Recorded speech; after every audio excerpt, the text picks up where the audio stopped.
Esse man aqui, Conselho de Ministros, a visita da diretora de biblioteca Astrid Breton, junto com a coordenadora do Festival de Buki, Zetsia Ponson, den 4 de 30 anos de celebração do festival.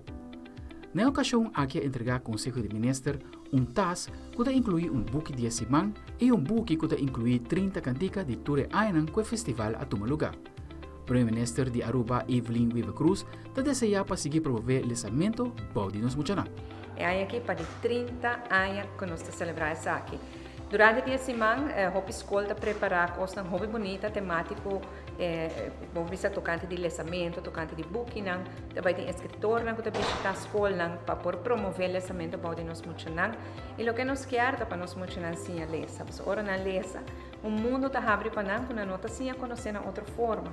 Não está viajar, não está conhecer coisas, não conhecer gente, e isso é algo hobby bonito que me está nós temos que inculcar mais e mais de nós muchanan e nós hobby. E aqui é tema da natureza, lesa de natureza. E isso é algo hobby bonito também. Aqui nós estamos outra matéria com o tema Viva Natureza. Viva nos natureza, é tema que escolhe aqui para o Festival de Buki e o Ministro de Enseñanza Andy Cruz quer que o lançamento primordial da educação de nós muchanan.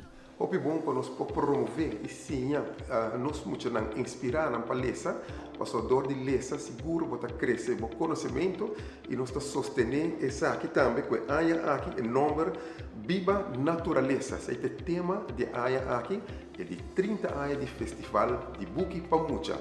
Estimular nos unan para por lesa, passou mais bolesa, mais bossa e mais bossa sabe botar.